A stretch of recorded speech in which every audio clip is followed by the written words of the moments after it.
Untamed is going to be untamed. It's going to be a little crazy. I want to talk to my people. I want to talk to my brothers and sisters.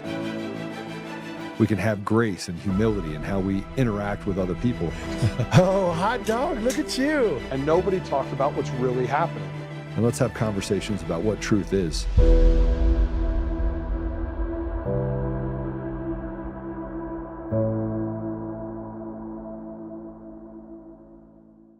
Primary election, the battles for governor and LA mayor still remain unsettled as election officials chip away at hundreds of thousands of uncounted ballots. And this morning, President Trump is weighing in, questioning what's taking so long. Eyewitness News reporter Irene Cruz live in the City of Industry, where those ballots are still being processed. Irene.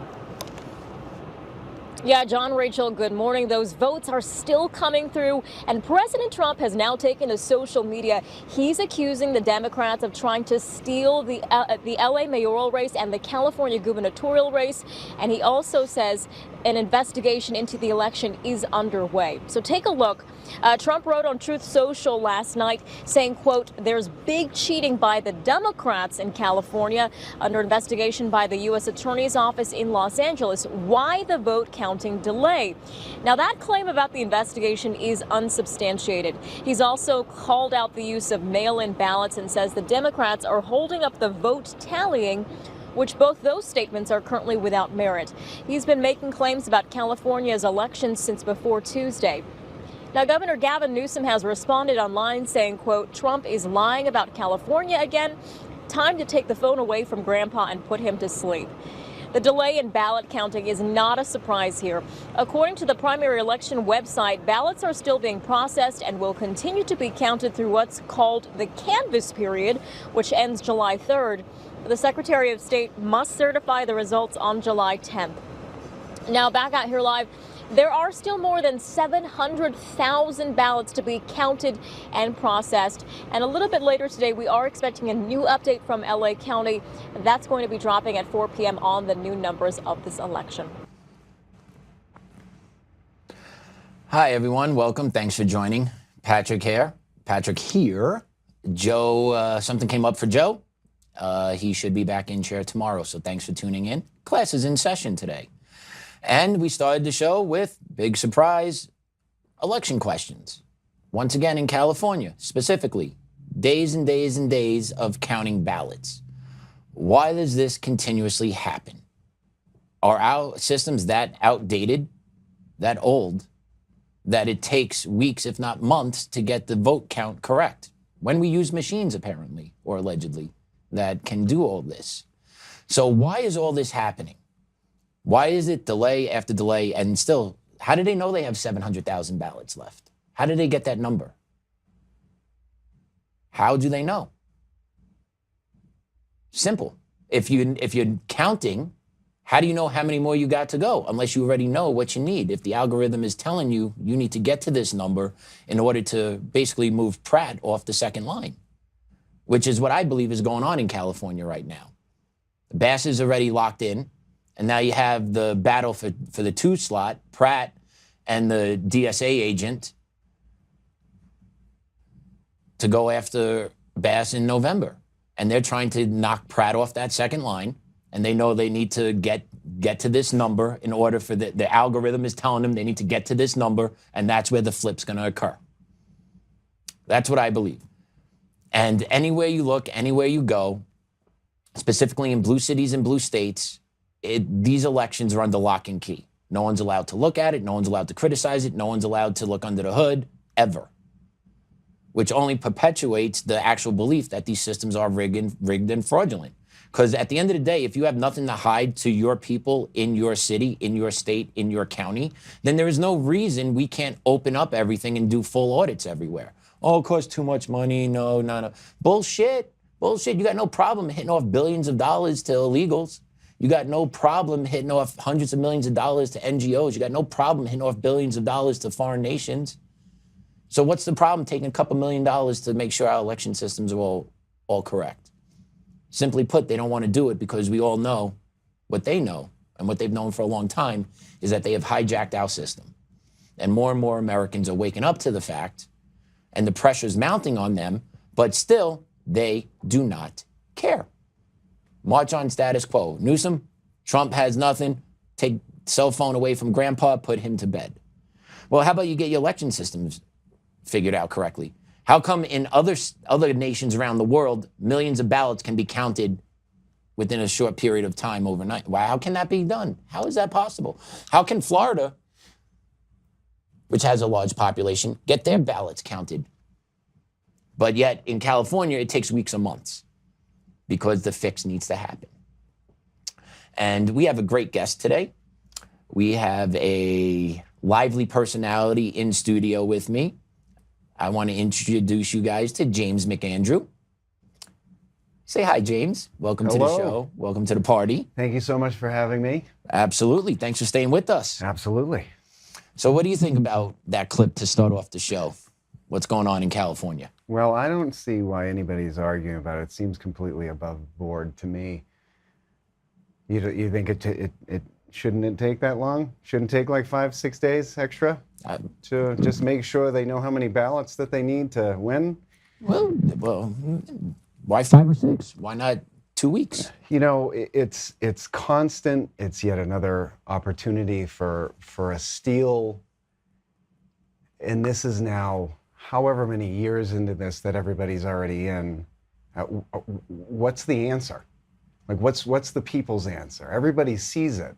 It went from everybody saw it in the grass.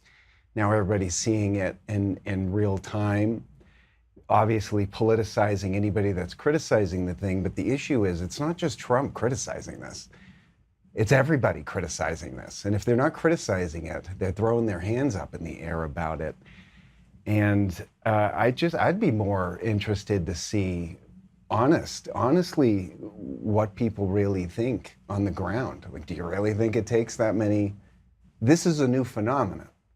This wasn't, we don't have such a population at this point where this is necessary. Like, oh man, 250 million more people came into the country in the last 10 years, so that's why it takes so long. It's, I mean, I don't have any real professional words aside from absolute bullshit. So nothing's real. Nothing is real. Nothing is real. The system's not real. The leaders that are selected by the system aren't real. Unfortunately, their policies do become real that we have to deal with. But we live in a simulation that we basically have no control over. It's completely it's pathological. It's pathological. Yeah. We could sit there and go like, this is garbage. And we're like, nope. And they'll just do it. And you're stabbing me. Nope. No, I'm not. And when you vote me in, I'm going to make this legal. So it's just, I don't know, at what point, what gives? What loss? Is it going to be a mayoral race plus a gubernatorial race last minute? Because I think that Steve Hilton's is by a couple. Mm-hmm. And by the way, the third in line here is Nithya Raman, who is a city council member. He's part of the, he's a progressive. He's a part of the Democratic Socialist Party as well. So they're going to just inch him up above Pratt, who clearly everybody appreciates. It's no longer really about a Republican thing. That just so happens to be like, it's really the only way in if you want to remotely speak the truth, or so at least grassroots kind of came in doing that, realizing, oh wow, the established Republican Party is going to come in here and kick somebody in the nuts too while we're at it. So who's the enemy? Us. We're the enemy. Apparently we're the enemy. We are the enemy of we are the enemy of our government. We're the enemy of the people in charge. And we get treated accordingly. Oh, absolutely. You know, where's the perk of being an American citizen today? Honestly, fair question. What's the perk? We get to watch it. Oh, we get the front row seat for free. We do get the front row. Not for free, though. Oh, okay. We have to fund all this. Sorry, it's part of the inclusive package we get for being an American citizen without taxes. Yes, it's part of the inclusive package. They want to make sure that there is no financial autonomy among us, but want to make sure that we're funding all their stuff. It's not even that they need the money. They just want to make sure we don't have it. Right. Keep us under their boot, make sure we can't actually do anything for change or break away from the system, and eventually just grind us to a pulp. And I mean, this Spencer guy, the Pratt gentleman, granted, he's been all over media. It's not like we're breaking anything here. I mean, his house was destroyed. Yep. He represents a bunch of people whose houses were destroyed and not one legal answer. No one's allowed in there, which leads into who did that. So Lord knows no one wants to get to the bottom of exactly why everybody's neighborhood went up in flames within 30 minutes. Yeah, and these people got locked out of their property. So if they can't, a lot of these people can't afford to rebuild. Insurance actually backed out of a lot of these claims. And we're allowed to. Yeah. And these people have lost everything, $1 million homes, gone. And Spencer Pratt has been very vocal from jump about all this. I believe this guy is truly grassroots effort, just like, I'm pissed, I'm taking the world on, jump on my shoulders. Trying to throw him under the bus for living in a camper in a motel or a hotel at the same time. Well, that's what they have. That's all they have. They try and smear. That's all they can do, because his policies that he's trying to drive out there in California for change make logical sense, and you can't argue against it. So you got to smear the guy. That's the Democratic playbook, well, communist playbook at this point. The fact that you have officials coming out and going, look, we're going to need a little extra time for this one, especially after 2020, 2022, really, if in the smaller races, 24, and then obviously 26. Where does it break? What's the solution? What do people do? You just keep bitching and complaining. We have to. Is that what the taxes are for? That's what the taxes are for. We bitch and complain. We punched our card. And then even when you try and get involved at the local level, you see what happens at the local level, what they did to Joe. Joe running for Colorado GOP chair. Wasn't that all proxies? Yeah, About 50%, but that's what I'm 50% proxies, wasn't it? That's what I'm talking about, though. Joe was clearly a favorite amongst the people with the straw polls that were coming out, with taking over the GOP party. Right? Like at a Boulder County GOP put one up, I want to say 2.5, 3 weeks ago. Joe got 70 votes. The next closest one, I think, got 10. And then the guy that actually won the nomination to take over the GOP chair had 2 votes in the entire straw poll. So how, when you're trying at the local level, and Joe was going at this hard. He was going at it hard. He wanted that position. He wanted to take over the chair. He has a vision and a mission for the Colorado GOP. And the people that he was talking to, not the ones that really voted a whole lot, but talking to the community members, the ones that didn't really have a lot of say in this, they wanted him. But the people that are in the position of power in the Colorado GOP that selects the GOP chair, ungats to the people of Colorado. The people of Colorado, the Republican people of Colorado wanted Joe to head the party, came last Saturday. What do you call it? A sabotage? Oh. What do you call it? What do you call it when you have 50% of the vote being voted in by proxy? Cute, because it's yet another. I mean, it's such a playbook too. It's always like the 4th one in line. No one actually even thought about. And yeah, it's cute, clever. And the unfortunate part of that are the people within the GOP that actually get duped. So it wasn't even people that were voting for that particular gentleman. I'll be honest, I couldn't remember his name. I couldn't even remember the 4th candidate's name. That's how unknown he was. I believe his former Douglas County chair, I heard. I believe it's all Doug Coe that came in on that, and it stinks. It smells to high heaven, and people just towards the end went like, oh, well, I guess I'll throw my vote in that way. I want to go home. People are so duped within the body that it's beyond frustrating to see that. Which is kind of bringing a lot of people kind of to the conclusion, well, okay, well, where do we go from here? We thought grassroots was going to be the Republican side, and here we go. We back Joe for a couple of reasons. Real specific, what people didn't understand is if you wanted bigger donors had walked away. I know they're in my neighborhood. Walked away from giving money to the GOP, which they clearly were undermined. It's a constant op just to get everybody moving otherwise. But anyway, I digress. The point being, him getting in was the only way we were actually going to raise money. It was the only way we got any commitments. And I don't mean anything that Joe was saying. Any conversations we were having, like, well, if we've got someone who's more executive about it, and we have somebody who's in there with a plan, the whole job is to get candidates elected, get money, get the money to the candidates, and get them going, get them on a good foot. That's it. That's the whole thing. Because the second that happened, and Joe didn't win, everybody realized, all right, well, we get 5-6 months of we can't do anything about it. And meanwhile, you have our 4 congressional representatives absolutely throwing the body of the GOP under the bus, throwing Joe under the bus. Boebert goes on. Yeah, also very cute with Kyle Clark, because that's a regular thing. Yep. Right. The day before. The day before. Yeah. And so if you don't totally organic and sitting there, calling him anti-Semitic and this, that, and the other thing, which seems like a really convenient thing to say these days, and his use of language, where he's an extraordinarily expressive person and a passionate person, is that always great? Maybe not. Do you always love it? Maybe you don't. Who gives a shit? The guy's there about to do a job, and he was ready to do the job, and he had a ton of people behind him. And not only that, the GOP would have been solvent on day one. I'm sure. So any of the money left over from the lawsuit that everybody likes to confuse would have been done. That would have been done that day. And so instead, what we have is some person from Douglas County that ran that now knows he can't do anything about it.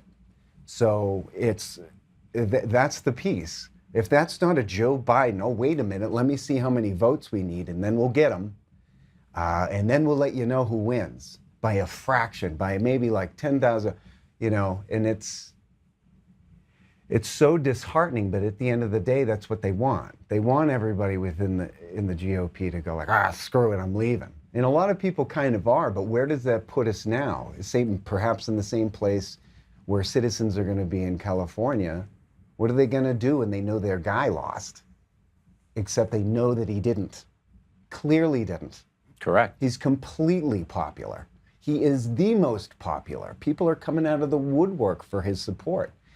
And then all the way where the rubber meets the road, which is local politics, trying to get a GOP chair to do something that knows what to do, that can do it, has the financial connections to actually get a leg up and get us back out of the garbage that this thing is. It's just chasing its own tail.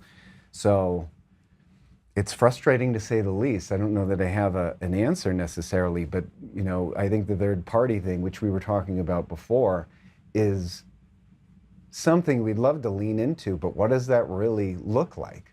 That just means now we've got both sides coming after this. It feels like we just need a populist party. That hasn't happened yet. Not an America First one that didn't really take off. So what do you think? I think the more this is playing out, there has to be a third party solution. The more it's playing out. Because what I believe has happened is the creatures within the GOP establishment made an organized, calculated decision. We're going to do whatever the F we want to do, regardless of what our constituents want, because what's the alternative for our constituents? They're going to jump ship and join ranks with the communist Marxists? They probably wouldn't do that, or maybe we'll lose some. But I believe they're making a calculus decision that they don't give a shit what the base of the party wants, and they're going to ram through whatever they want because the alternative is such shit. That's why that third party really needs to take form. And you grab 30 to 40% of the Democrats, you grab 30 to 40% of America First MAGA people, you have a substantial chance of having a third party that can take on these foreign interests. Let's be honest, the foreign interests that dominate our political landscape today. To me, that is the only way this happens. Well, the only way. The irony of that is if the whole opt-out situation within the GOP here, so ultimately, without any confusion about opting out and getting out of that primary situation, is the Secretary of State decides who wins the Republican Party's primary. End of story. That's how that works. Trying to get out of that, we have our 4 congressional representatives at the state assembly about a month back that hammered what 98% of that body wanted, which was to get out of it. We can hold our own primaries. They don't want to do that, and the argument is, one of the arguments is because they don't want to take out the independent vote. They don't want to isolate that, or everybody's going after the middle, which is, dare I say, the growing majority of Americans right now that don't really want that. They don't want a hot shit sandwich or a cold shit sandwich. So they just want to, can we just focus on the 3 things that we care about?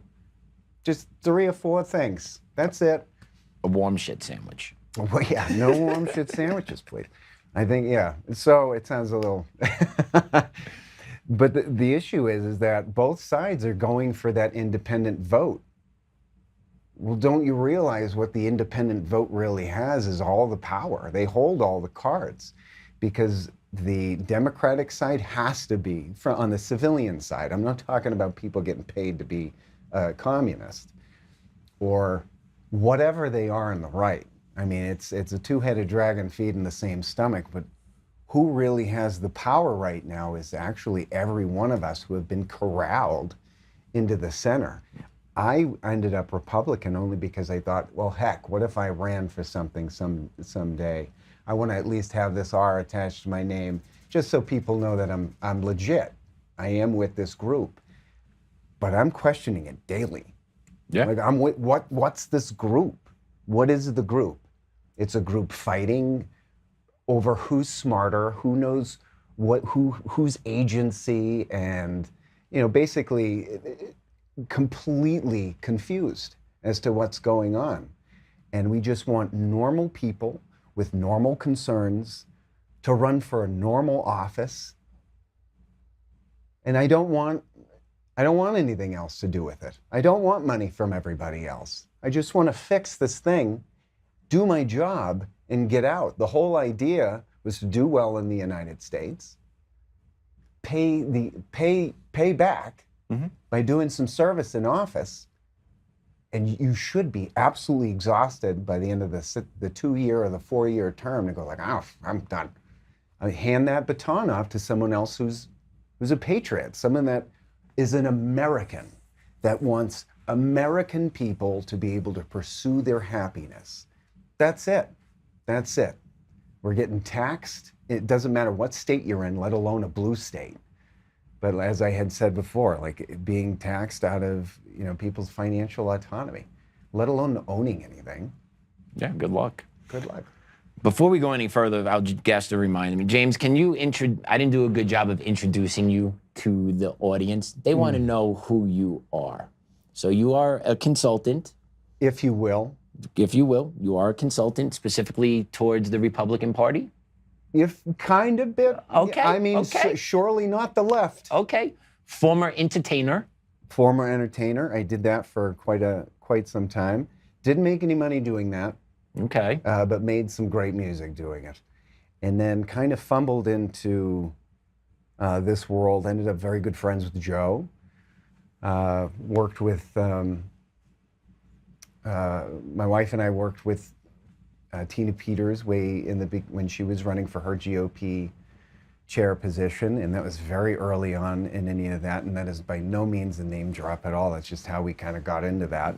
Yeah, I understand the circle. And we learned an awful lot, and but plus we had already gone to January 6th. We didn't go to the Capitol, but we were there, met a lot of people, a lot of allies, and an incredible group of people and friends, and developed unbelievable relationships based, we're great. Very funny, very nice people. But we're not transactional. We don't need anything from anybody. And through that, the interest was, well, this is wrong, and this is wrong, and that's that person, and that's that person, and who's that? And just through that, we just ended up in a position where, we were able to make introductions and just kind of move the needle and learn a lot, an awful lot, because there's a lot of effort that goes to naught because you don't realize who you're actually dealing with in the first place. So that's kind of, as it pertains to this type of show, what business I have being on it. As we have a good group of, we have a good network statewide and nationally, so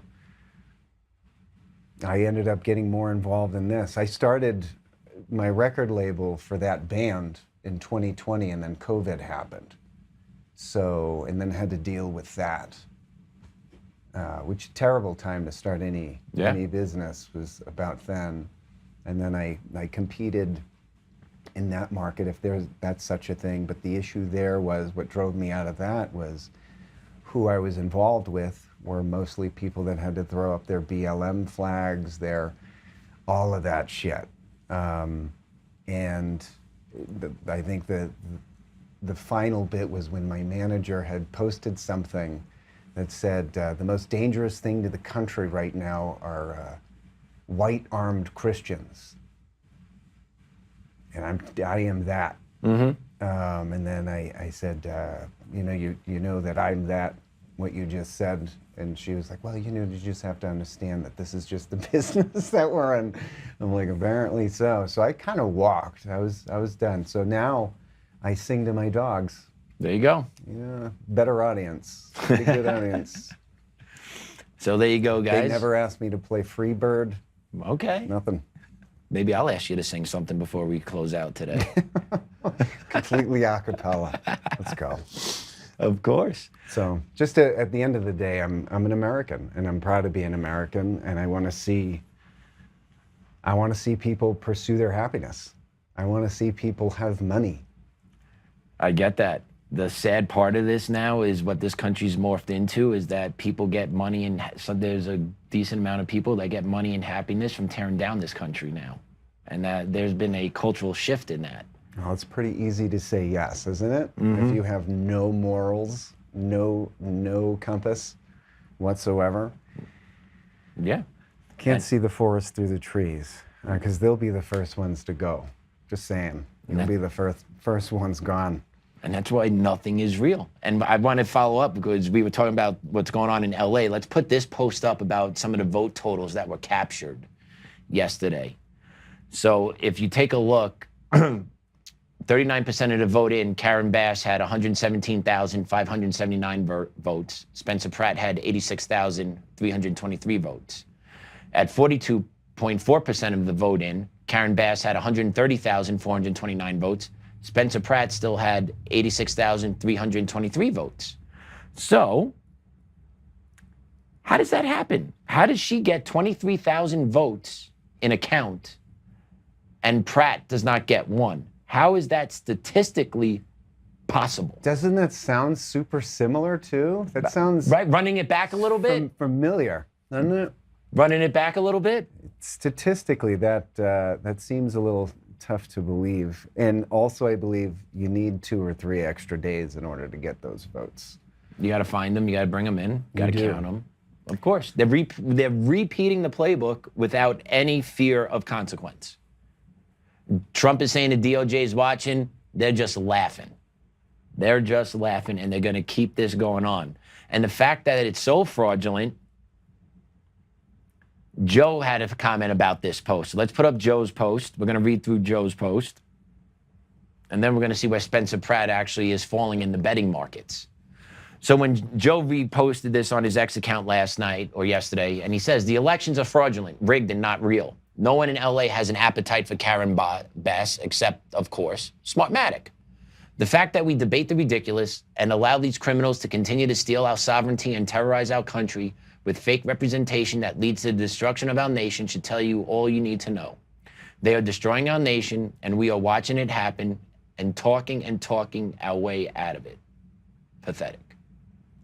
If that's not pushing your citizens out of a state, I don't know what is. Is that the move? I feel anyone that could afford to leave LA or California has, and they settled here. And look what happened here. Or Texas. Or Texas. And Or Texas, Nashville. Texas is in a battle right now. Give Texas another 4 to 5 years, see what that's going to happen down there.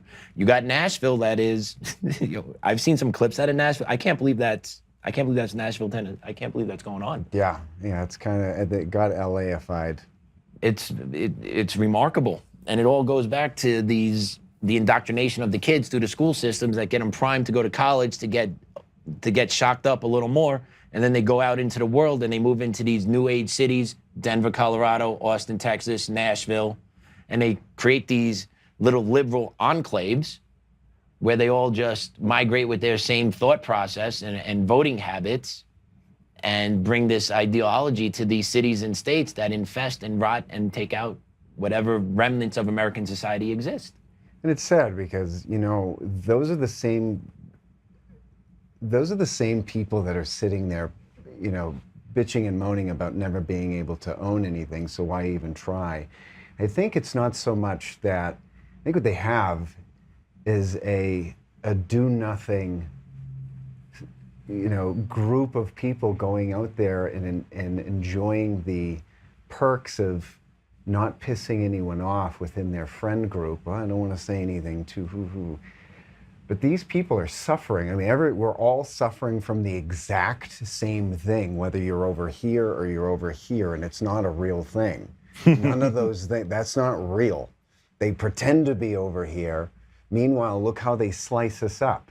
Anti-Semitism, and then saying anything about anything happening in the Gaza Strip. Well, that was like this, And now it's over here, so you can see how they're just slicing us up and slicing us up and slicing us up. And it seems like a subsect of people that would have otherwise identified with the liberal left aren't really identifying with anyone. They're just like, I guess it'll probably be better in a minute eventually, right? And it seems like there isn't really any action. I mean, those are the people that should be going to the center. I mean, going back to this third party, everybody, we were all corralled here. Mm-hmm. We were all corralled here. At first, we were talking about Overton's window, and like that, I mean, both sides really went off the rails. MAGA Republicans were the real deal, or are the real deal, because they want their country back.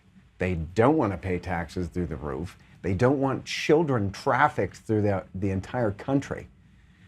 They would like to have ownership of, or they would like to be able to fully parent their children and not have to worry about them having some second name in a federally funded school system that doesn't teach them anything except how to be something you're not and how to protest against something that you theoretically don't like. I mean, elementary schools here, I mean, you could speak to that. Elementary schools are out having days off of school to protest anything.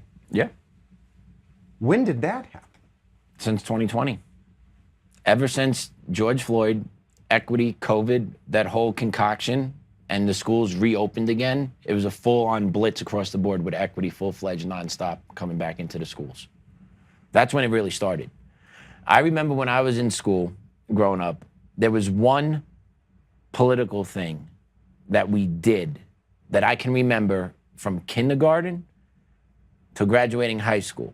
And that one thing we did political was tying the yellow ribbon on our black picket fence around our school building when the Gulf War started. Yeah, 1991. I just saw 1991. That was the only. We had trading cards. That was the only political thing as a student I remember being involved in through the school. No protests, no marches, no Support day. the truth. No, that's what it was. No days of silence, no trans days of visibility, none of that. The only thing I remember, I think it was first or second grade, we went out front, PS 38 in Rosedale, Queens. We had a black fence in front of the building, and I remember every student got a yellow ribbon, and we tied it around. And that was a unifying moment for America. That was the political. It wasn't for this subgroup or this subdivision or this group or this race or this sex or this idea. The political was a moment for our troops, and that was something impactful for me that I remember it still. I had to be 7, 8 years old. But at that moment, that also instilled pride into someone young. Thinking about people that are overseas fighting for you, An for American your country. flag. Yeah. So even if it was, I mean, it was Bush Sr. heading that in. So even if all of the reasons for going over there were nefarious in one way or the other, the sentiment, how they were selling it, was American. That's in one lifetime. Now how they're selling everything is you gotta hate it. You gotta hate America. Yeah. And that is such a big, what does that mean? We have American citizens cheering soldiers being killed. We have foreigners that came to this country illegally under Biden cheering and rallying when soldiers are killed. And allowed to stay. And allowed to stay. And allowed to say you can't criticize them because they have a right to free speech in your country. Now, what would happen if we went over there into their country and did the same thing? You'll be strung up within 24 hours. So they infiltrate our country, they use our laws against us, they use our customs against us, and then when we try and fight back, we get labeled and beat down by our own court system. seems like a design. Nothing is real. Nothing is Nothing real. is real. I'll keep coming back to that. And we'll keep with the nothing is real part. Let's drop the poly market update for Spencer Pratt, and we can see where he's actually in the betting markets. Just in, this is from yesterday, Spencer Pratt drops to third in LA mayoral odds, trailing Mayor Boss and Democratic Socialist Nathanya Raman. Ah, yes. Your girl. Your girl. Yep, she's the DSA agent. She is Mamdani squared. She is a Saussure disciple, the whole 9 yards. They are looking to prop her up as the second and then have a DSA agent against a Democratic swamp agent for the AL mayoral race. All while the regular conservatives that pay taxes in LA are going to get trampled, regardless who wins this race.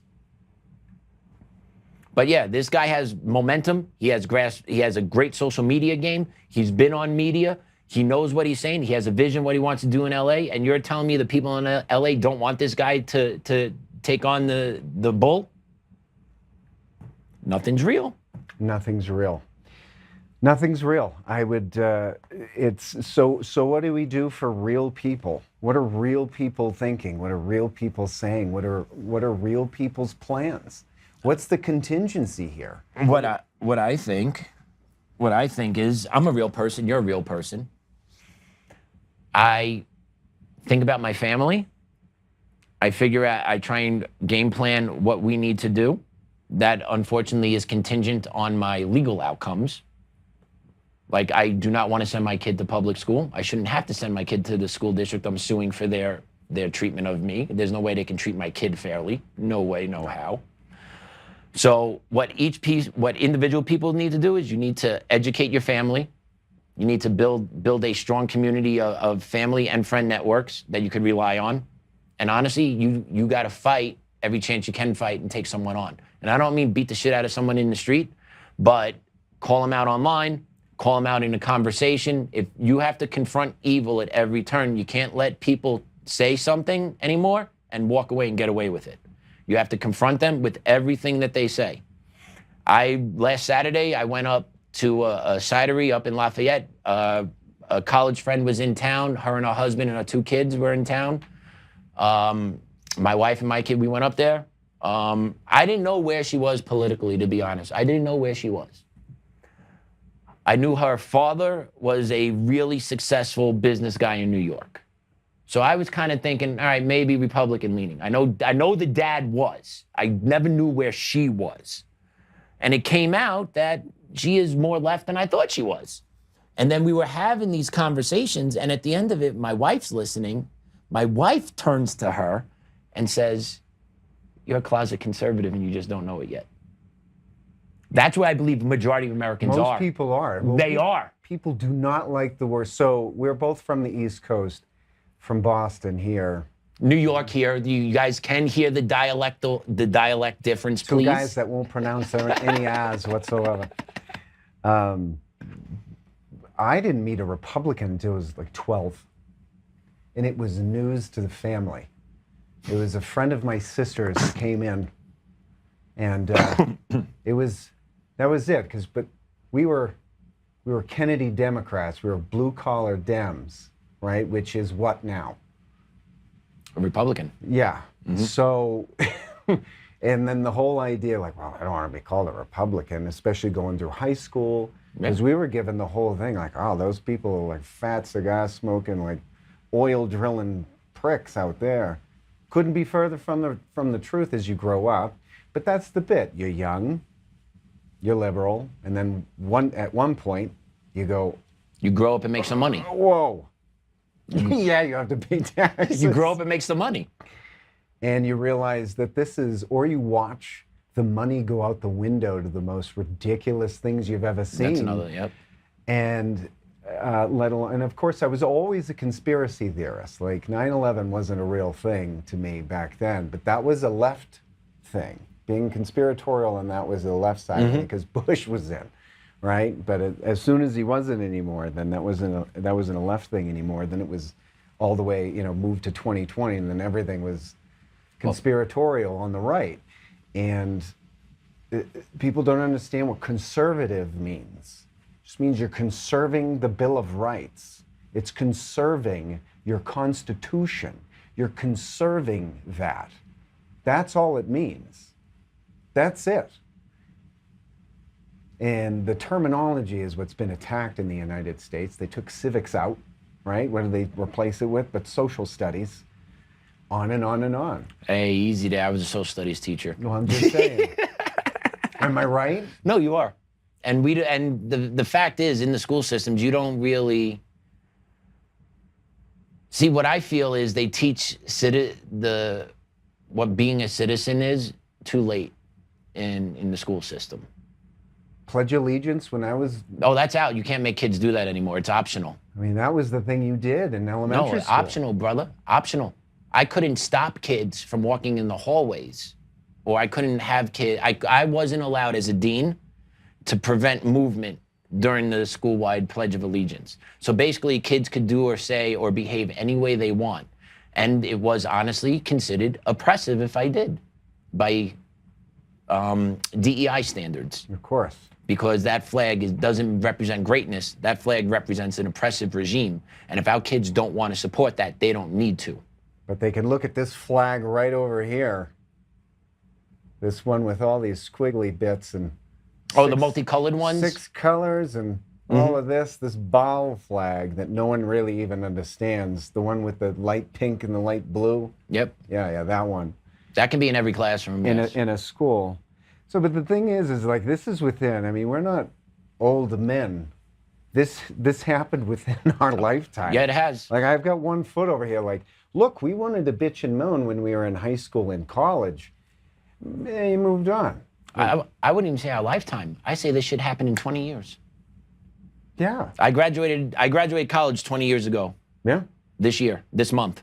Graduated 20 years ago, 2006. Graduated Queens College. What a different world we're in within 20 years, and it's not better. It's not better. It's worse. We are dumber as a society. We are more divided as a society. We are more distracted, and we don't have a common thread whatsoever anymore of what makes any of us American. There is no common thread anymore. But there is. There is, but it's not preached or practiced, and that's when I come back to they took teaching citizenry out of the schools to the younger kids. They don't teach like U.S. civics responsibility, just your responsibility of being a good person or a good citizen in this country. That's not taught to the high school level. At the high school level already, those kids are washed. I shouldn't say washed. Their brain has already been developed through the indoctrination. You got what I'm saying? Yeah. So you're not teaching first, second graders the Pledge of Allegiance. What does it mean to be an informed person? What does it mean to love this country? And you don't have to go with these grandiose ideas, right? But what makes this country great when you're 6 or 7? Or at least what it used to. You know what used to make this country great when you were 6 or 7? You were able to go outside in your community and you felt safe. You were able to stay out until the lights came on to come home. And you damn better have. Like that's what's, and I don't know how I was able to do that in the 90s, but in 2026, a decent amount of people in America don't feel that way, where they don't feel it's safe to let their kid go out, play in their communities until nightfall. At all. At all. I wouldn't. I hear you. I hear you. Now, how does this get undone? Does it ever get undone, or do we just have to accept the reality that this is the new norm?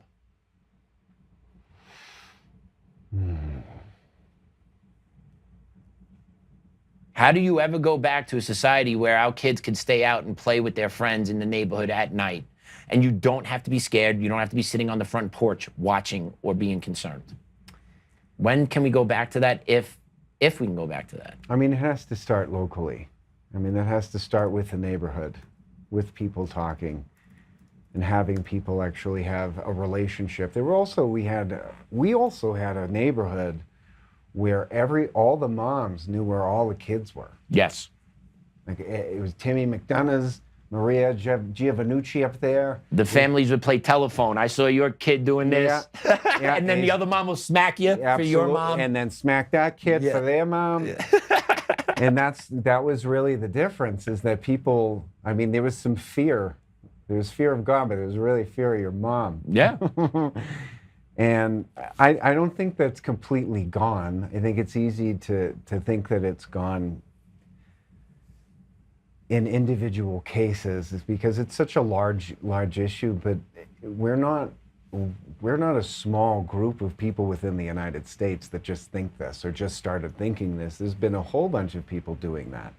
And I think the communication, the first thing that they do is what we talked about it before, and everybody knows it, is that they divide you. And all of a sudden by 2020, say really 2016, politics is your identity.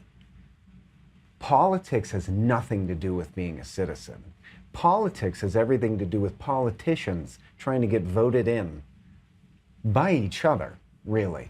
And what kind of thing can we bring up that's going to piss this group off and not this group, but we'll get them, you know, like the whole MAGA thing. Mm-hmm. Like, oh, you're a MAGA? Forget everything that you said. Everything that comes out of your mouth if you voted for Trump is now... You're racist. Racist. Well, everything is discounted. Mm-hmm. And I mean, that's coming from people I've known my whole life, my family. At the second they, well, he voted for... So everything he has to say is discounted. That's what happened. But put it on this side. Well, you voted for Joe Biden. Everything that you have to say is discounted. Okay? Is it? Or were they just not paying attention? And then they did this thing and went, I did. I'm not proud of the fact that I did, and I came around. I didn't want to out loud say that I voted for Trump, but clearly they did. Mm-hmm. Because what was the option? And it's the second we can tell the powers that be that have their agendas, NGOs, I mean, they're all over the place. They're becoming slicker and easier to read lines, you know, who's who at this point. But then who cares about that shit? What people should really understand is that just be kind. Go at it with a little bit more curiosity than you do judgment. And you might find something out. And the more people talk, the less good it is for them.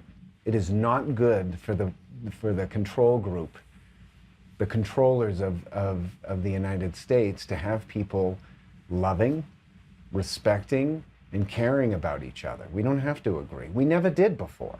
We almost never did. Mm-hmm. We never did. We didn't have to, but what we did agree with, I mean, I'm talking about the little finicky little things like, oh, well, you know, seatbelt should be for everybody, like whatever your things are. You know, so forget all of that and just have conversations. Protect each other's children. Go to church. Go to church. Go to God. If you think that you're going to death scroll your way into understanding what's going on and not realizing how big this thing is, I keep getting caught back here. Like, hold on, I'll be right with you. Communication has to happen, and just respect has to happen with people. That's how you fix it. How do you fix politics? It's local, as we just saw, and they're very, very, very, very involved in that. But that's where the rubber meets the road. That's your neighborhood going like, I don't want to spend $50,000 on this bullshit across the street. I don't want to do that. But because people were so exhausted, and by design, exhausted at the after COVID and then right into the whole Trump Biden shit. People just didn't even, everybody just wanted, I just want calm, I just don't want to talk about it, and let's just not talk about it. And instead, what we should have talked about, we should be talking about, is the common thread that we do have. We've all suffered the same trauma, whether you got jabbed or you didn't get jabbed, you feel bad about it, or you knew you shouldn't have, or whatever your case, or you're forced to because of your work. That was one piece. That was everybody in the world that was subjected to that. And no one wants to talk about that, including the people that made it so. That ushered in, more of the political stuff, and none of that stuff should have aligned there. I don't care if you hate somebody. You think every boss on the planet is just an awesome dude? I don't care that you think someone's just a bad person or just mean. But when you start throwing out Nazis, when you start throwing out racist, which completely diminishes what those words even mean. And then you realize it was the same culprits that are doing that were doing it then from the 60s on, and are doing it now, just using verbiage against each other. And because our egos are so big, and we have to know everything, and we've got to be smarter than other people, let alone the people we voted differently than, right? That is the impasse. But the fact of the matter is no one knows what's going on whatsoever. Even people that know what's going on don't know what's going on because no one knows who's talking to who anymore. Because everybody's had to go to their plan B. And I mean from whatever your agency is from the top all the way down here. And now we just don't want to talk about it. Instead of we don't have to talk about politics. We could just say, how are you doing?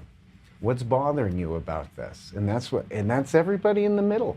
It's everybody in the middle. There's a lot there. I agree with a lot that you said. The thing that I come back to is that everything that is being done, everything that happens in government winds up being thrown in your face now. You feel everything that they do. Everything. So it makes it hard to walk around trying to build capacities with people that are aligning with values and views that are way different than yours, and you know what the end road is eventually if they get what they want, which I don't want for my kid when I'm gone. So to me, unfortunately, they're my enemy. Indirectly, they're my enemy. Because if you're supporting an ideology that I know, I have seen, I know what it's going to do, if you're supporting that, you're targeting my kid. Just like you say I'm anti-trans or whatnot because I speak out of keeping boys and girls separate in sports, they see me as attacking their kid, right? So there is no way we ever come back to a middle ground here. Well, I think that I can't, and I won't disagree. The only thing I might point out is, though, that's a majority of who you're facing. That's not the majority. I don't believe it. So I agree with you. Those people are, first of all, the parents that are subjecting their children to that are absolutely out of their mind and horrific. So if they're doubling down, not only doing that and helping the cause, and that's the destruction of this country, they are also my enemy. That isn't something that I disagree with. I think what I'm more, maybe I didn't say it very well because I just exploded and talked about 17 things at the same time, but I think it's the people that are, I think it's really independents and a lot of Republicans and a lot of what used to be Democrats coming in going, I don't want anything to do with this shit. You know, a Democrat on this side might not be popular if he goes like, actually, I don't want my son to be a woman. Yeah. And have that conversation at 5 years old. And no, I don't want the books. I know, they know the books that are in. And like, let's be honest here. But there's going to be a huge majority of people that are sitting here, not siding one way or the other, that are like, yeah, absolutely. But then why does it keep happening? Why does it keep happening? Who's spending the money to drive it that way or to make it seem like there's a large group of people supporting this. Because I can tell you right now, the majority of those people that are supporting that don't have children. Don't have children. There you go. They don't have children. So it's easy for them to do that. Mm-hmm. They have fur babies. They do. Fur babies. They do. And that's a whole other thing where you could show up to school dressed a certain way. I got to respect if you want to be called them. That's yeah. That's a whole other ball game. And that's the thing, like kids won't behave that way unless it's introduced to them. That's why this trans thing is all a facade. Like I have a 4-year-old kid. He has no idea what trans is. I have friends that have 6, 7, 8-year-old kids. They don't know what it is. The only time that shit comes up is if it's injected into them either through TV shows or at the school level. And there's no reason for any of that stuff to be in the school level. Other it is to confuse kids because it's a war on kids. It's a war on our traditional society, right? And yet you have school board members that are supposedly members of the community all throughout this country, especially in the Cherry Creek area, that love doing this. Even though the majority of the parents in the Cherry Creek area don't support it. Staring at them in the face. But somehow they still push this down in the Cherry Creek school system. Because it's funded. Yes. Because it's funded. So how do you defeat that? Well, you need to get the school board members out. But the way the school board, do you know how the elections happen in the Cherry Creek area for school board? Please. I didn't even know this. But, my lawyer told me about this. So we're broken down into, I believe, 5 different zones, A, B, C, D, E. And you would think if you lived in Section A, you would vote for Section A. You got me? You live in Section A, you get to vote for all the sections. So if you have a pocket of, let's say, 1,000 people that you could reach out to and be like, hey, we need these candidates marked off in the school ballot. And I know you don't live out in E, where I live. I know you don't live in E, but you have a right to vote in E and elect a member for that E community. So members within your own area in Cherry Creek, you don't get to elect your specific rep. So people by Overland get to elect the board member from Cherry Creek Trail. Got me? Gotcha. That's how it works in Cherry Creek. That's why it's never going to change. And it was purposely written that way by the school district recently. They changed the rules on how the voting would take place. What's the legal recourse? There is no, because it's legally been changed. They're able to do it. So now what you need to do is you need to infiltrate the school board. So we need to get... Which seems more difficult. It is. Imagine that. But we need to get pro-America people on the Cherry Creek School Board in order to flip all this. Because you need to get the board out, and then you need to clean the district office out. You need to get rid of the DEI office, the equity office. It's about $10 to $12 million budget. You need to get the head of legal counsel out, Sonia McKenzie, who is responsible for these federal lawsuits that Cherry Creek is facing, costing them millions of dollars in lawyer and retainer fees and hearings. Right, Sonia? How much is it costing you for the 2 federal civil rights cases, mine and a student's now that you got hit with? How, as a legal counsel, you're allowing this to happen in your school district? Because you promote this ideology and you don't care about the millions of dollars that it's costing the Cherry Creek taxpayer because you're lining your pockets for 6 figures and you're going to walk away with your retirement and your pension. You're not going to give a crap because that's the type of person you are at the end of it. I know what type of person you are. I caught you. Remember that. I caught you, and you know exactly what I'm talking about. So you could go play your games and try and dig up all the shit you want on me, but I caught you legally, and you're going to pay for it. And that whole district needs to come down because that district is a corrupt cartel from top to bottom. Chris Smith, and here's the thing. They just had a new election. You had new board members put in November. You had 2 new board members.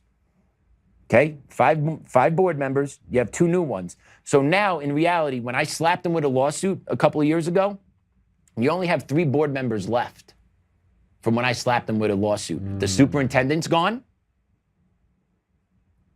A couple board members are gone. Assistant superintendent's gone.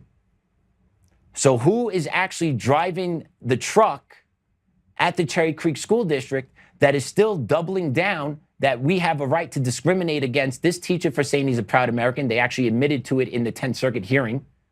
They actually admitted to it. And discriminating against kids based on race. So who's the driving force behind all this? Sonia McKenzie, head of legal at Cherry Creek School District. Because she is a lawyer. She knows what's right or wrong. She knows legally what's right or wrong. She knows the 10th Circuit passed down rulings that you can't suspend kids for out-of-school behavior. But she still signs off on it because the whole point was to punish kids in the name of equity. Of course. So yeah, Sonia McKenzie, I'm pretty sure you watch and get clips of me. Keep it coming. I got more coming for you. Don't you worry. This needs to be discussed because you are the head of the snake at Cherry Creek School District, packing in 6 figures, pillaging from the taxpayer here in Cherry Creek, pillaging from us, lining your pockets. Disgraceful. And I'm not done with you yet. Sorry, that's how. I felt it here. I felt it. Oh, so you're a Cherry Creek member, Cherry Creek School District? Your taxes go to them? Oh, yeah. Yeah, Oh. we're, well, Cherry Hills. Yeah, that's probably Cherry Creek. Yeah, Creek School District, yeah. Yeah, we live close to the elementary school, as a matter of fact. So we don't have any children in those schools, but we are... Paying taxes to them. We sure are. Very privy to the goings-on and had our own ins and outs with them. But they want the children. I know. And if they can't have all of them, they'll have the ones that people can't afford to put them in other schools aside from public schools.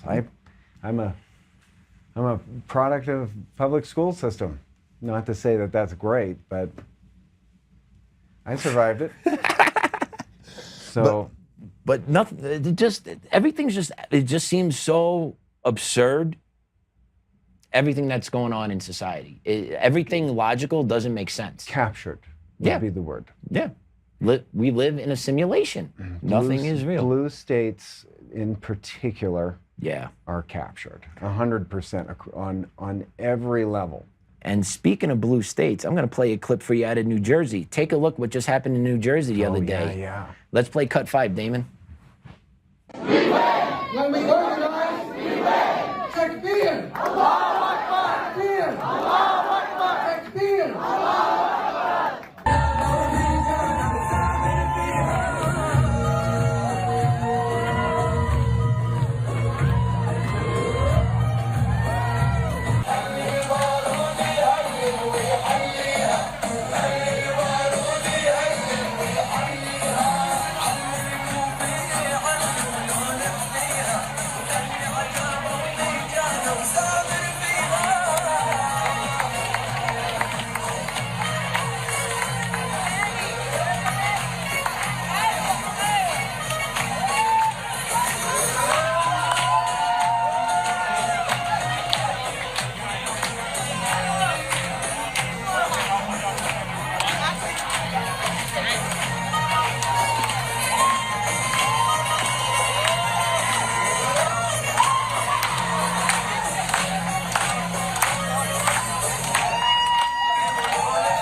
So there you go. That is a victory celebration for Adam Hamaway, who is directly tied to the blind sheik who organized the bombing of the World Trade Center in 1993. This guy's disciple just won the Democratic primary to run for a seat in Congress come November. And did you see that celebration? Did you hear what they chanted to open that clip with? They seem like people all originally from New Jersey, if I've ever seen it, right? I agree. I agree. They all from New Jersey? They seem that way, yes. Yeah. They seem that way, yes. I get buddies from New Jersey. I don't know that they're playing that kind of music, but is it Allah Akbar? Allah Akbar, yes. And with that, we know that usually follows killings when that's celebrated. I have so little... I like to be jovial. I like to throw dumb jokes at it, but it is disgusting what's happening. And I will, don't mince my words. I mean, it's so obviously not who people, normal citizens from New Jersey, and don't get me wrong, I'm not just talking about white people. I'm talking about any people that grew up in New Jersey who weren't in that one tiny room, which were the only people that were interested in that. No one outside of that room, except from people overseas, are interested in that. And the fact that that stuff is allowed, there's no American flag in there. Nope.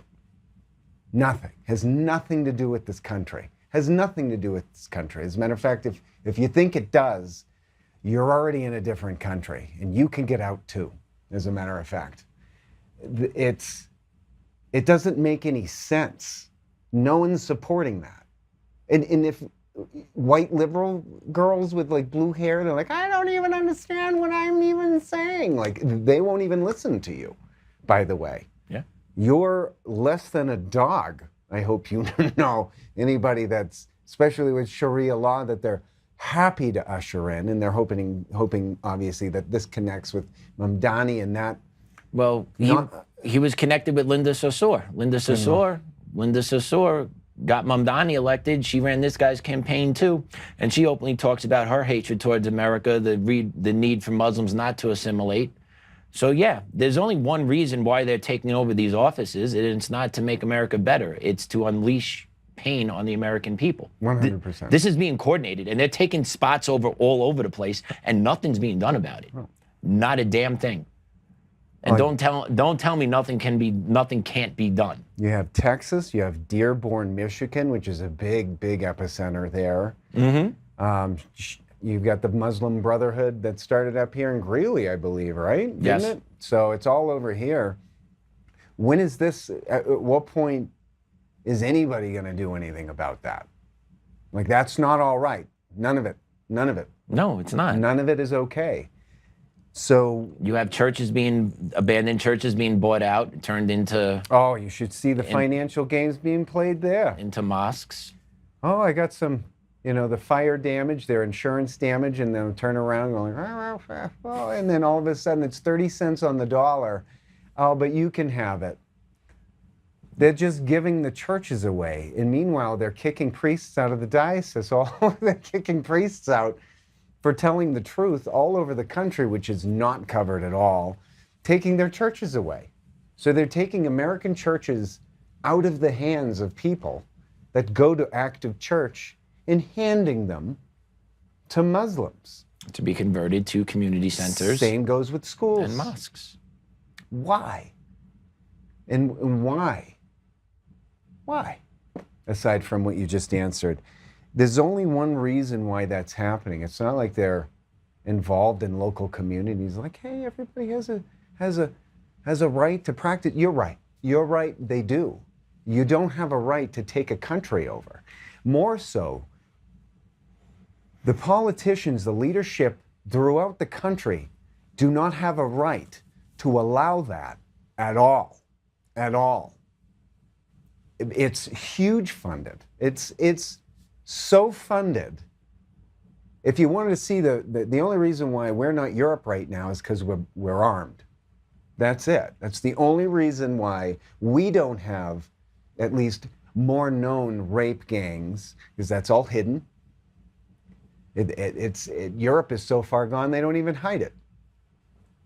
So how long is it until they have their children going absolutely and death to America while they're in America, while our politicians just parcel the country out to whomever, whether it's farmland to China, whether it's our school system to Muslim groups.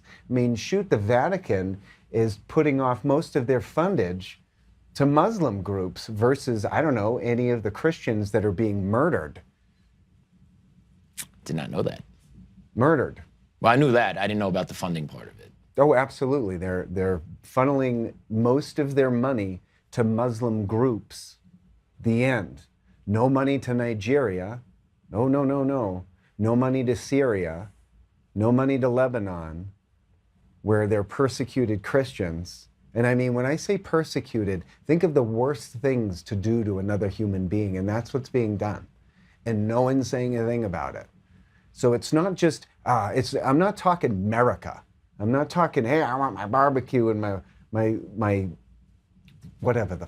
my gun racks and my big truck. Not that there's anything wrong with any one of those things. It's not what I'm talking about. It's the basic ethos of being an American and understanding that if you work hard, you can get this. Well, they've already destroyed that. They've done that through the Federal Reserve. They've done that through taxation, and not just your income taxes, everything that you pay. Your gas is almost 98% tax. I'll repeat that. Your gas is almost 98% tax, but everybody agrees with it. Do you know who pays 16 cents a gallon for gas? One of the wealthiest groups, one of the wealthiest places in the world is Dubai. Do you think they have more oil than we do? No. I don't mean to digress, but point being, so not only are they slamming everything with cost, they're giving what we can't afford to Muslim groups, not to raise their families and have the American way of life and start companies and do this and learn. As a matter of fact, and the immigration system is a mess, because now you have people that have been waiting to do this for ever the right way, watching people not only go through that process, but then running for government. Running for government. They're not even fully immigrated. And winning. Winning. Are they though? Fake. They get to sit in those seats. They get their paycheck. Hence, that's real. That part is real. But are they really being selected by the people? No. But they get the perks of the job. They get the money, they get the benefits, they get the retirement, they get the platform, they get it all. The problem is always going to be the people that see it first are always going to be called racist. And they're going to be right at the end of what happens if this is allowed to continue. And there will be no American way of life. And it's not hyperbole to say this. Texas is well on its way. Canada is completely overtaken. Gone. Mm-hmm. And you've got Michigan, that's pretty much gone. Ohio seems to be next. California has its own bit. New York, see you later. Massachusetts, see you later. They're all Northeast, the whole Northeast corridor. At what point do you think, and they've got everybody appeased enough to go like, wow, it's just the way it is, and that's just how it's going to be. Yeah. Everybody is just careless about this thing. It's like, oh, it'll work out. What are you going to do when it doesn't? What are you going to do, like, who's to say that they can't go into certain communities and just claim eminent domain like they are in New York? They're setting precedent, right? Not yet. With certain buildings, but they want to. They want to, yes. Right? Yes. Oh, we've decided that person just doesn't manage Absentee that. landlord, boom, my property now. What's an absentee landlord? Hold on, let me get my Black's Law Dictionary. Yep. Oh, it's just a person that owns a building. Oh. Like, you constantly changing the legal terminology to just push this garbage through, and there aren't enough people going, hey, wait a minute. There's just not. There isn't a voice of, hey, wait a minute. There's a small group still of people that aren't afraid to say, hey, this is a problem, and I don't give a shit. You know? It is what it is. I'm seeing what I'm seeing. This isn't the country that I grew up with. As a matter of fact, that you said, this isn't the country I was living in 20 years ago. No. And I understood, like, the Islamophobia garbage after 9/11. That's only because we knew that was facilitated by the American government. That wasn't a bunch of people over there that wanted to do that. There's a bunch of people over there willing to do it, willing to get paid to do it, sure. But that wasn't infiltrated by them. So what you have now, it seems to be, is a whole group which has been gunning to take this happened over 1,000 years ago, and Europe was completely enslaved. It wasn't until like 900 AD before the Muslims were actually finally kicked out of Europe. 732, the advancement was stopped in France. It was stopped in France, and then eventually 900s, 1400s even in Spain, the Reconquista, to kick them all out. Kick them all out. Mm-hmm. And Spain then was completely Catholic. Not so much anymore. No. And then if you look at Northern Africa is all Islamic. Well, they moved everybody. They just moved. The original people there were forced to convert or die. Like, that's what Islam does to you. So what they'll do here is move them all in. There'll be too many to do anything about it, and anybody protesting against anybody saying, like, look, no one has a problem with people immigrating to the country and being an American. The end. Yeah, I believe we all agree But that... when are you going to stand up and say, like, and it'll be too late, and anybody else protesting against people, say, like us, are going to call us racist. Of course. Because that's pretty much all you got. That's the go-to. And no one is. No one's racist. No one's against the Muslim religion. Everyone's against Sharia law. I think they're pushing people that way. I believe they're purposely pushing people to become racists. Oh yeah, well yeah, get them to become what we say that they are. I think they are. I think that's part of the plan, is to make people racists. I just think the mix. Let's think about it. Let's think about it real quick. Did you ever give a shit about indoor plumbing, electricity, any technological advancement? Who made it? Did you ever care really who was responsible for advancements of society? Did you ever really care about it? Not one no. Okay. That's all I care about now. You know why? Because I'm tired of hearing that white people are racist and pieces of shit. What has the white race done for the civilization on this planet is incalculable. Medical advancements, scientific advancements, technological advancements, indoor plumbing. Do you like taking a shit inside when it's cold? Only when it's cold. Do you like taking a warm shower? Indoor plumbing, running water to your house. Are you a fan of that? Yes. Okay. All white civilization, Greek, Roman, European, that built the pillars of our civilization that everyone enjoys the perks of today. I'm tired of hearing that white people are systemically racist and oppressive. I mean, we are the most accepting group of people out of any group of people on this planet. I'll further that in a lot of those advancements, and I would argue probably a great majority of those were Christian, were fortified Christian more than they were any other color. On top of that, it just so happened to be Western civilization that moved the ball. And that came through academics and learning, something that was valued amongst... And then America comes along and goes, look, anybody that wants a part of this party, let's do this thing. Yeah. Let's advance civilization, but who is stifling that and who's controlling and who wants us pinned against that? Who wants us pinned against each other? The ones above us. Well above us. The elitists.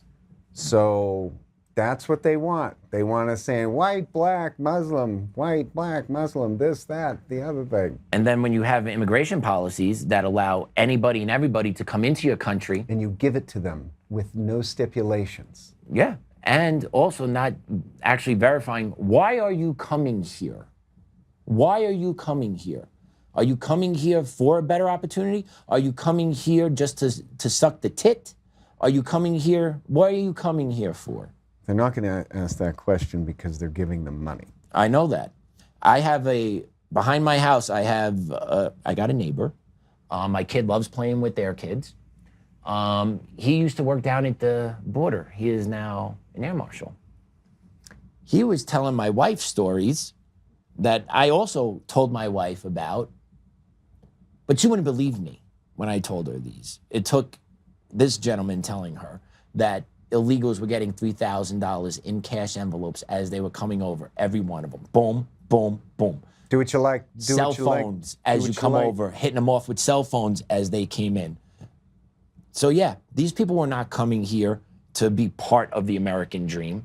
They're coming here to take from the American dream and then eventually transform this country into the radical shithole that they came from, which I don't understand why they want to do that. Because they'll be easier to control than we will be. But why do you want to go from a shithole country to a nice country than to turn that nice country into the shithole country you left? I don't understand that.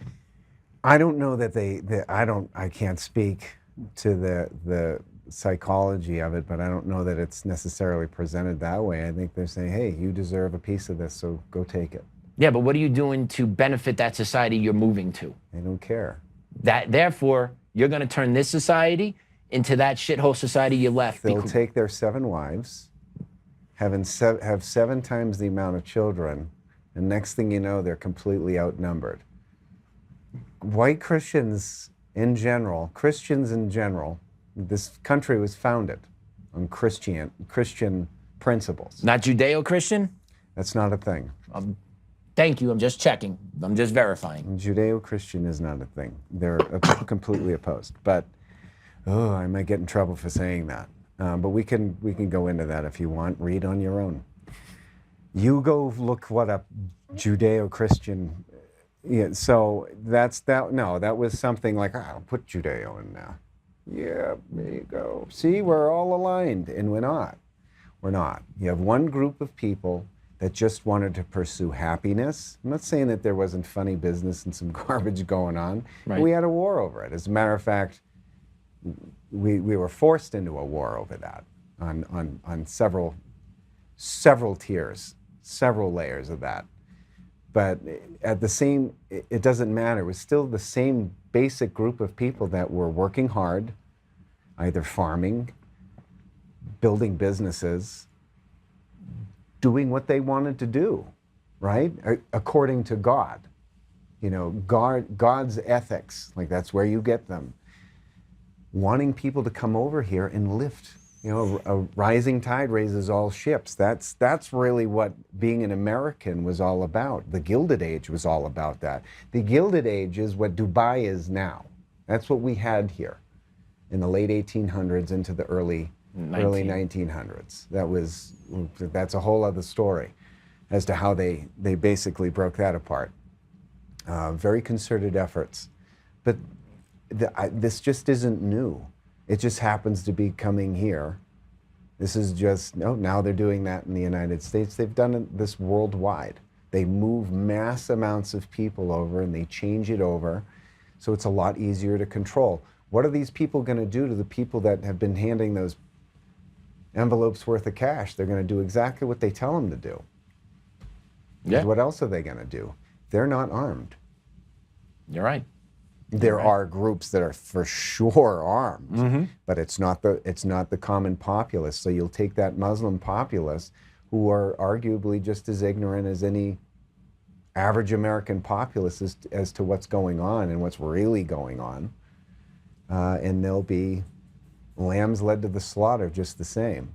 They just want to lead us to the slaughter first. Yeah. Get us out of the way. We might tell them how to get out of it. We might even conform them to Christianity. Oh, can't have that. No, you can't. And then you've got, what's the biggest food company? What is the biggest, was it halal, right? Yeah. Food everywhere. That's actually what I pay attention. Pay attention to who makes your food. That's a whole other, I mean, that's very scary. It's very, very, very scary when you now have a giant chunk of food distribution and food production that's halal. That's dangerous. Can be. What else do you know? I feel like you got something else with that. You know what I mean? I don't shit where I eat. That's fair. That is fair. But it goes back to, this isn't organic. This is a movement being played by people above us, that invisible third party that's pulling all these strings. I'm just done with you're racist, you're this, you're that. You see it or you don't see it. And you might be afraid to say something because maybe someone's going to get mad at you. But we're running out of time. We're running out of time. The whole purpose of the First Amendment is to be offensive. It's supposed to. Prove me wrong. The First Amendment is supposed to allow people to say what they think, and unfortunately, that can be offensive. But that is how it needs to work. That's how our society functions. You need to discredit people with actual thoughts and ideas. You have to be able to speak what you think all the time. All the time. And be able to speak to it instead of speak away from it or just blow it off. Like if you're angry, and maybe I'm wrong. Maybe I'm wrong. Tell me how I'm wrong. Have a dialogue about that, but that doesn't happen because there is no dialogue to be had for several reasons. One, we're not worth having a dialogue with, and by we, I mean most regular thinking American people that don't want to, they don't want to cause waves, but that are seeing what they're seeing and watching their children have a lack of education. Their education is we're the 46th. We're pretty bad. We have a little more than 50% of the kids being able to read and write at grade level All when they graduate Americans high school. Want are kids that are smart, that are eating healthy, that are educated, that can lead the country into prosperity. Instead, there's not much more to take from the United States except land at this point, and what money's left over in people's pockets from their dwindling savings, let alone if they had any kind of portfolio, right? Yeah. It's just they're giving Americans the squeeze and just scooping all these people to do a couple of things, as you touched upon, is being really angry with them and turn us into these racists where it's not just this paid for Muslim invasion or immigrant invasion in general. I mean, it's not just, I don't mean to just harp on the Muslim side. Obviously, through Joe Biden, was 23 million people come on in, and we didn't know who the heck was who. And then all of a sudden, people started bitching that women or, American parents' daughters were getting raped and murdered in their own dorm rooms, et cetera, across the country. We couldn't say any of that stuff. And so on top of that, you've got they open prisons. They really open prisons. They let people out. Foreign countries let their prisoners out to let them walk on up here. And it made it way easier for the powers that be to traffic as many humans, really, right up the 25 corridor, no less, right in our backyard. Because this was a distraction. This is distraction. Meanwhile, I want you to know we're selling children out of Ukraine, and we're doing it out of the southern border, and we're going to arrest you if you say anything about it. And you would have thought that this would have become, a little bit more heated earlier, but we all went, oh, okay, Trump's in. Whether you like him or you don't, at least we can breathe, because we were all going to be in jail. A lot of people are going to be in jail. Yeah, it's a temporary pause. He shut down the border. And then that was that. Mm-hmm. I don't mean to throw any haymakers towards the administration, but here we are still. And it's not by any means getting better. It just kind of keeps happening.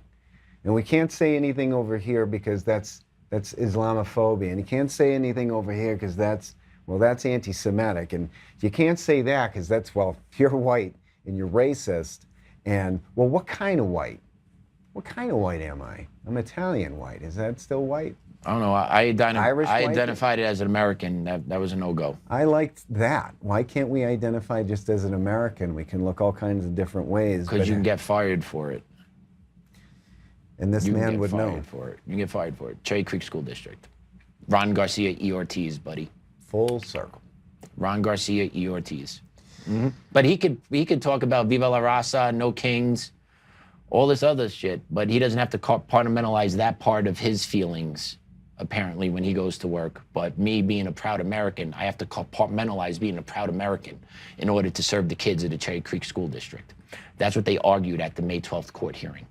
Well, I want to thank you for having me on today because, in spite of what is your background story at the end of the day? All of that doesn't really matter because I think I come from a spot that's pretty centrist by way of, I was not involved in politics. I didn't want anything to do with that. I didn't have anything to say about this, but I'm watching the walls come in closer and closer and closer and closer. I was also pushed towards God, which is a lot of people are in that camp as well. I represent basic people, average human beings that are paying attention to this and paying attention to the entire crazy. This was never this crazy. I know. This wasn't, between Iran, and then we've got this, we've got our problems over here, and we still haven't faced one domestic issue. No. Not one. Nope. We're all left here going like, hey, buddy, okay, some of us reluctantly, some of us very happily gave this to you in your administration. Now we're watching people getting picked off that are anti-Semitic, or they're talking about demons, or they're talking about, bottom line, something that they're not supposed to. What are we supposed to do about that? At what point do you think we're going to do something? And what was the silent majority? Are we the silent majority, and do we stay silent? Or are we just going to right to our grave? Like, well, I just don't want to offend anybody. And No, that brings me back to, I said this months ago, that the GOP had a chance to run away with this and to transform this country for the best, and they didn't. They chose to align themselves with special and foreign interests over the American people. And once again, it goes back to the calculated decision they decided to make. I'm going to push this agenda to self-enrich me and my donors and my special interest parties, and the American people, majority of my party, will stay with me, because what's the alternative? And that's what I feel we have been dealt as Americans, and what the Republican Party made a decision on. I'm hanging on pipe dreams at this point. There's no point. I'm hanging on pipe dreams of the Federal Reserve, and I'm hanging on pipe dreams of, are you going to just make an emergency announcement? Are you finally going to make the announcement? But even if there's an announcement, what is the action behind the announcement? It doesn't matter, because everything he does can be undone with the stroke of a pen by the next president. That's why legislation needs to be passed by Congress, and they're not doing shit. SAVE Act, nothing. You taking out DEI and CRT from the federal level. No, you're not. You're not doing any of these things to codify what needs to be codified to change the direction of this ship. That is what's frustrating the most out of me, because we know what's coming on the boomerang. Well, they want a hot war. I know they do. So when Trump's out, he's not running again.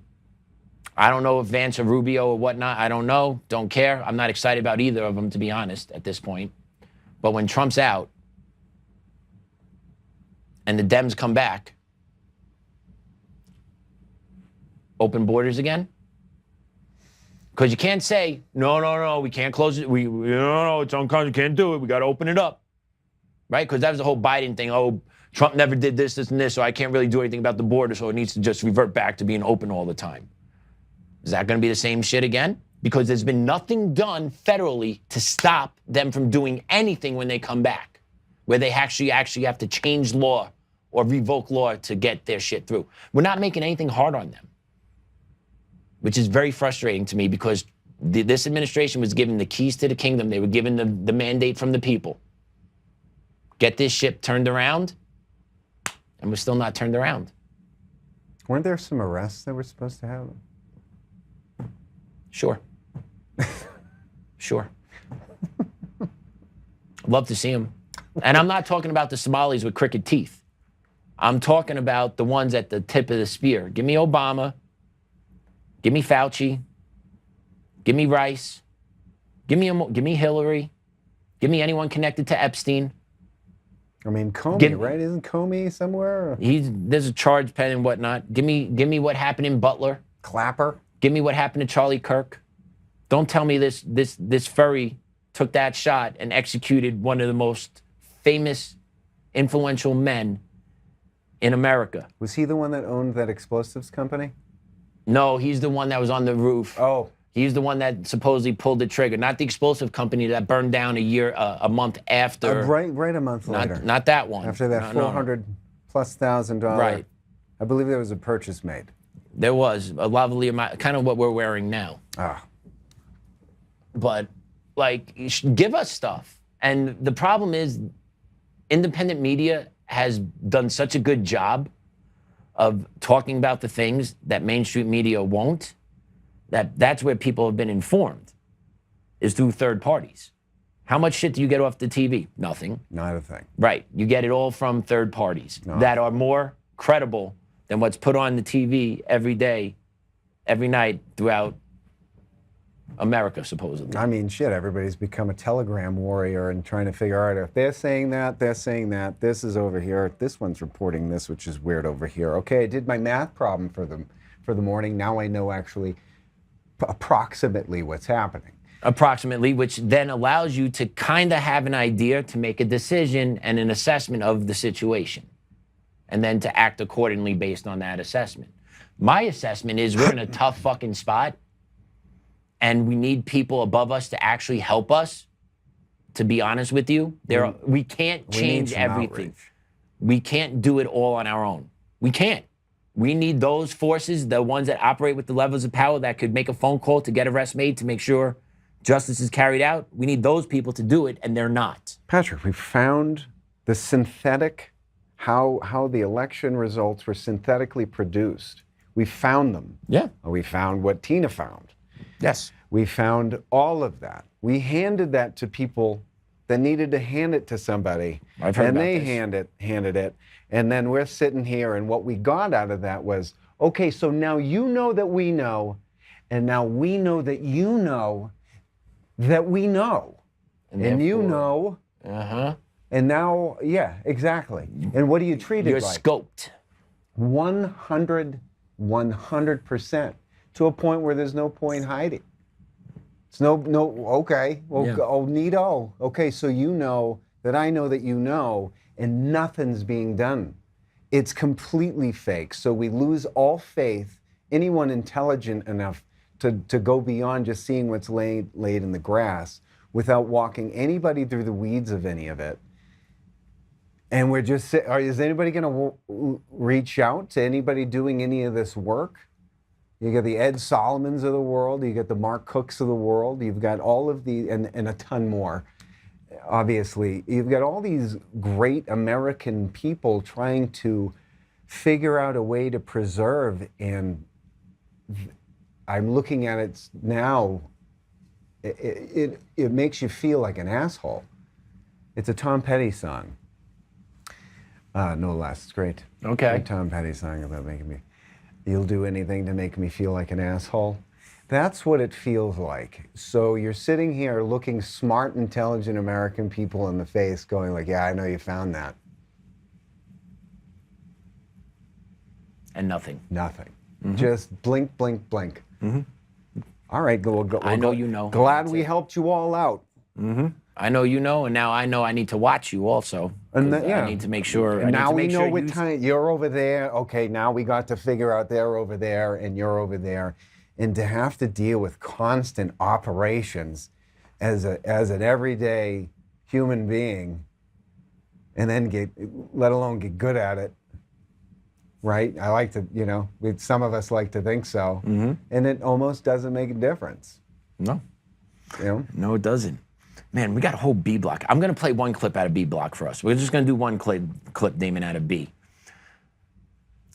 So there was this mock interview done at Harvard, and it's going to show just how bad the indoctrination of our children are, and the fact that they don't have principles. Our young people don't have principles. They just have talking points, and it goes all the way back to nothing is real. Nothing you see every day is real. The feelings of love that you have for your family and friends, that's real. How much you're paying at the pump is not real, but it is real because it's hitting your pocketbook. But the reality of the simulation we are living in, right, with our political forces at B, nothing is real. And it's because of what they're doing to the kids at the younger level. And then those kids become supposedly educated adults. Well, take a look at Harvard and just watch this clip, and then we're going to talk about it. B6, please, Damon. America has always been a fascist country. We're fighting fascistic tendencies in the United States. It feels almost like a dictatorship. Since you hate America, here's a one-way ticket out. Not coming back. We're here at Harvard asking students how they feel about America and if they would revoke their citizenship and take a one-way ticket to leave and never return. So let's start with, what do you think of your country? It's been getting really crazy. America has always been a fascist country. It feels almost like a dictatorship in some ways. And also with the ICE thing, goddamn. There's so much more going on with America. Our civil rights were revoked. I don't know if we'll survive Trump's presidency, man. You think America is a fascist country? A lot of people would say that. Why do you think it's fascist? A lot of people feel like they cannot exercise their freedom of speech or freedom of religious practice or expression. If you critique the government, if you speak out, there's a chance the president will tweet about you and attempt to harass you. You still have these checks and balances and systems, yet people still think it's not a democracy. Why is that? With our current president, those checks and balances have been violated in some ways. Like, it makes me feel uneasy. What is the number one thing that you guys would change in your country immediately without even thinking twice about it? Immigration laws. You guys want to expand on that? I just think it's really inhumane what is going on right now in this world. This is stolen land already, and if you're going to make arguments about people that are and aren't allowed to be here, I don't think it holds any value. And You think it's a stolen land? I think that the first thing I would do is remove ourselves from foreign conflicts. Even if one dictator's bad, we're hearing one side of the story. I think the United States has broken international law, undermining the sovereignty of places like Iran and Venezuela. Do you think the situation is that bad that people would be interested in revoking their citizenship and moving? Yeah. Is it safe to say you hate America and aren't proud to be a citizen? Yeah. Yes, of course. I mean, yeah. Is there any country you would rather live? Copenhagen and Copenhagen! I would go to Ireland. New Zealand. If we gave you one-way ticket, would you take to leave America and to move to New Zealand? To Ireland, Belfast, I think? Completely move out of the country? Not coming back. I did just get into Harvard.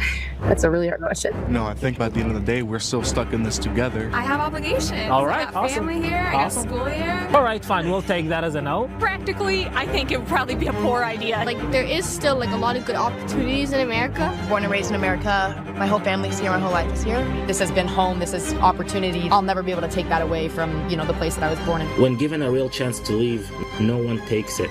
It's easy to criticize a system you benefit from, but when that system is taken away, the reality becomes a little more complicated.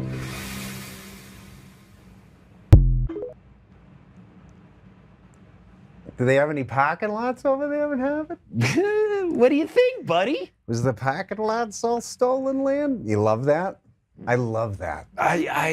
Stolen land. I still can't. Everyone was taking. Shake your tiny fist at the moon until you got to do anything about it. But then she was asked to follow up about it, and she couldn't articulate anything. No. Of course not. Talking points.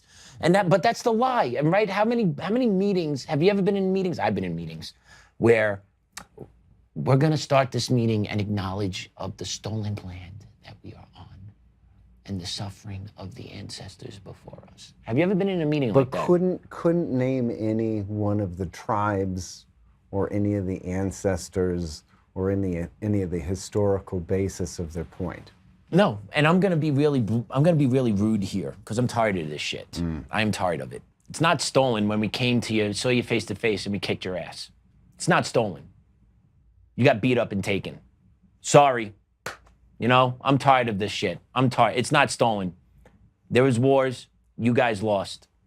And the history is a bit fuzzy if you want to get into that, but we won't, because we can just stay with, I am also tired of, I'm happy that those young people were able to go to school, at a wonderful school. I have history with that school. It's lovely. Not that I was one of those kids. I wasn't smart enough. Okay. I grew up in Dot. I didn't grow up there. But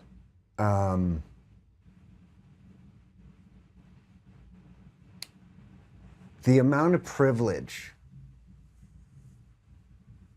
is shocking. And those are the same people that would say we are privileged. They acknowledge that they have opportunities Those are the ones here. that write the books and then sell them to the schools to teach the next group of students why everyone else but them are privileged, but them. Yes. Like, look, I should be here. You don't understand. I'm going to completely defeat my lack of a point. And obviously it's because there's a Middle East, there's a brown guy asking the question. Yes. They're like, oh, cool, finally, I'll side with you. I feel much better about myself, except, go where? Yeah. Oh, I'm sorry, I can't. I have opportunities. It's so gross, especially coming from Harvard. It's so gross, those students, because you walk right by them. That's all it's there. They're right in Harvard Square right there.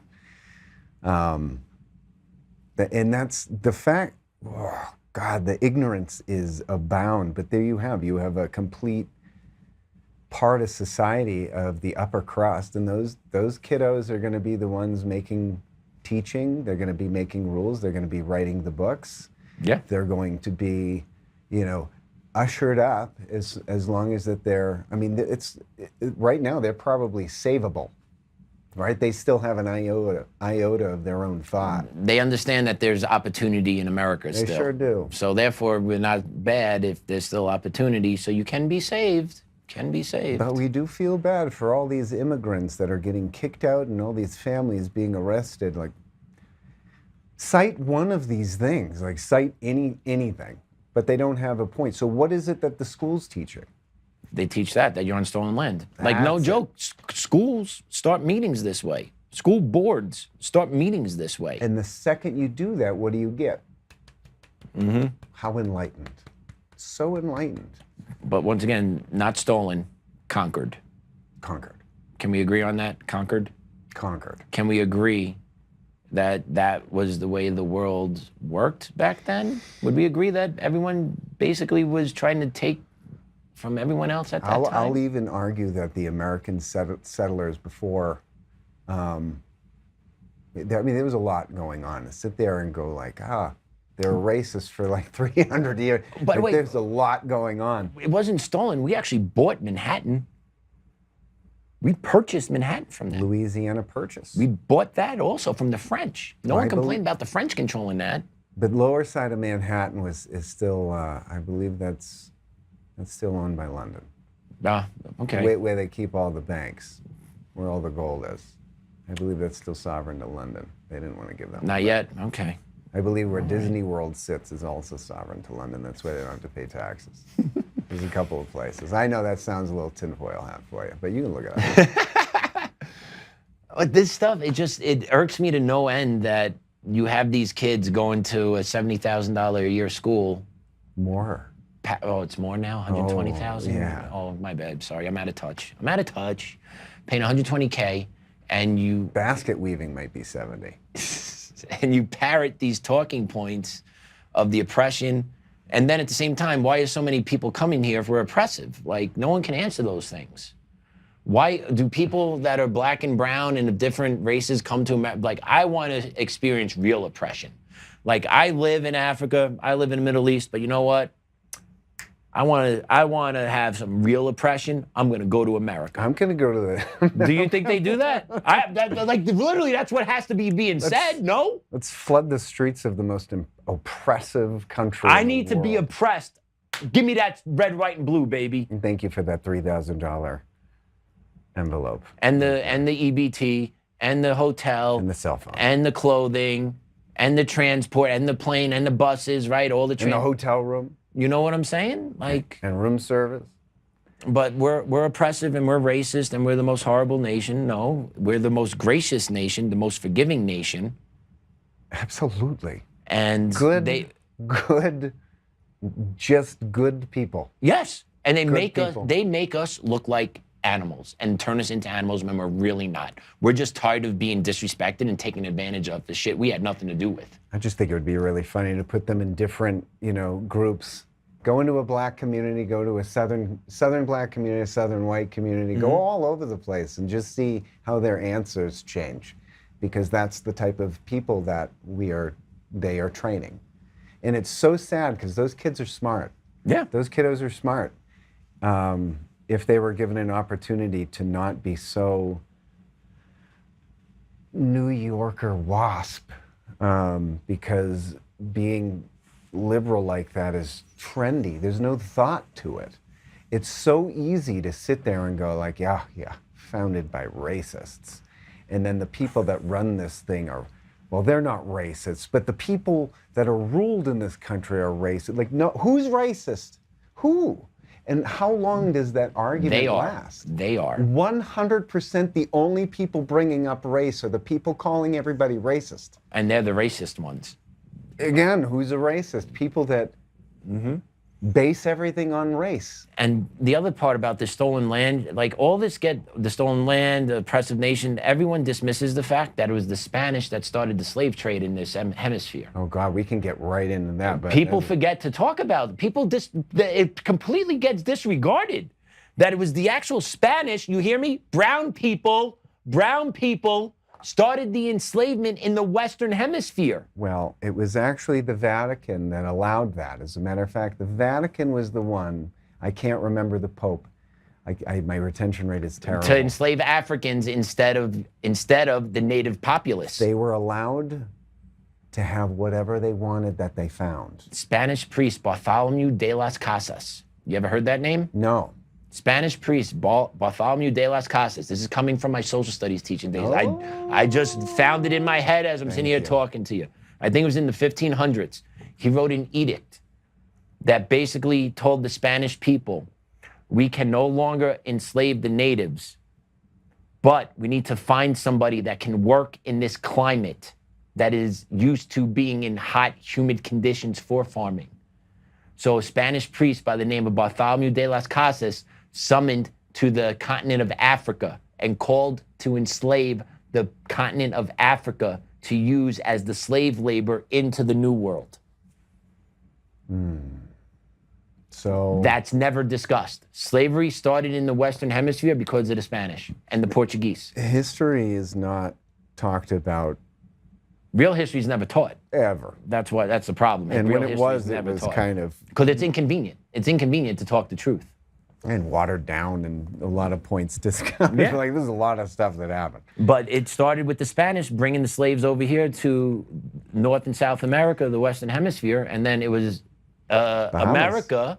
It was America, after we gained our independence from the English, that actually started to dismantle the system of slavery. As a matter of fact, that conversation, once the Revolutionary War stopped, that conversation didn't all the way up to the Civil War. That was the biggest conversation that there was. And immediately, once we were free from England, victory in the Revolution, 7 states outlawed slavery, mainly in the North, immediately. So it's not in the DNA of America. It's not it's part of our history. Of a Christian peoples. It's part of our history. We need to discuss it, right? But be truthful about it. Talk about the Irish that were brought over as slaves. Talk about the Italian. Talk about it all.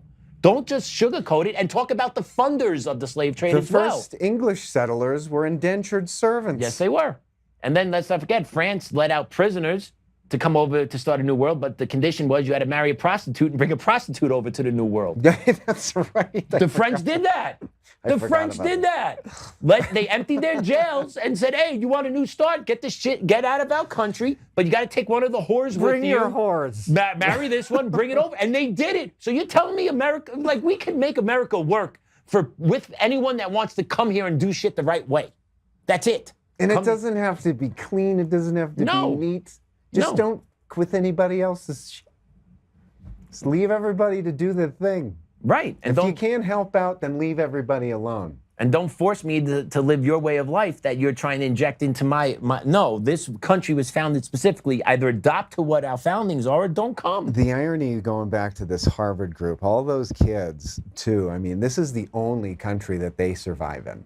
Oh, 100%. Are you for real? That's the irony of it. It's the only place that this is the only place. Let's go airdrop into Nigeria, see what happens. You for real? Where they literally survive, let alone thrive on a very, very expensive education where they were forced to work for the man. That's crazy, dude. It's unreal. But goes back to the theme of today. Nothing is real. Nothing is real.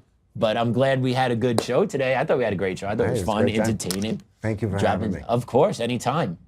Would you mind praying us out? I like giving our guests the options of praying us out.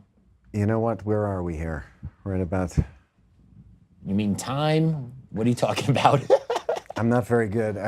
We have very good friends with Father Andre, but he's much better than I am. Oh, I know, and Joe's way better than I when we're praying, but I'm asking you. And if you don't want to, it's fine. I can do it. In the name of the Father, and of the Son, and the Holy Spirit, as it was in the beginning, it is now, and ever shall be, world without end. Lord, thank you for having our show this afternoon. We ask for your strength, and we ask you to distribute that amongst your people, believers and non-believers. We ask for the blessing from the Sacred Heart of our Mother, and we ask for the blessing from the Sacred Heart of Jesus Christ, that we have the fortitude, the mental acuity, the levity, the love above all, to make it through another day, to find each other, raise each other, and come closer to you, and be more like you. In the name of the Father, and of the Son, and of the Holy Spirit. That was a shoot from the hip one. I'll do better if I could have prepared. Appreciate it. Thank you. And those prayers are the best types, off the cuff, because you're speaking from the heart. So thank you for that. Thank you. All right, everyone. Thank you for tuning in today. Joe should be back tomorrow. We have a dynamite guest on tap tomorrow. We'll see you then. Class dismissed.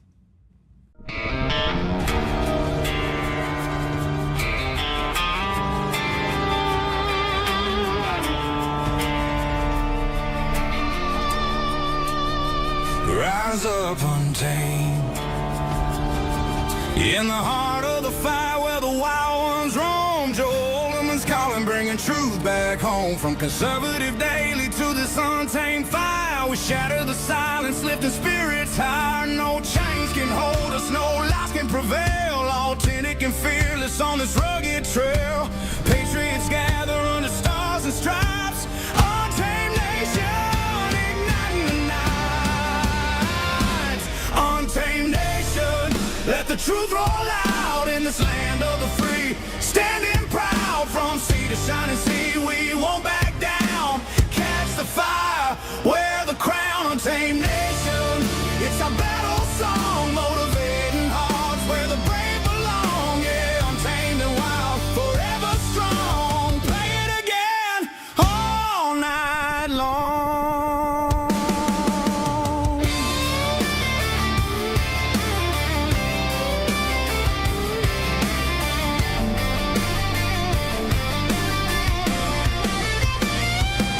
Break the mold, chase the real, no more games, time to heal. Joe's voice leads the untamed crew. Truth matters through and through. Untamed nation, let the truth roll out in this land of the free. Standing proud from sea to shining sea, we won't back down. Catch the fire, wear the crown. Tame nation, it's our battle song, motivating hearts where the brave belong.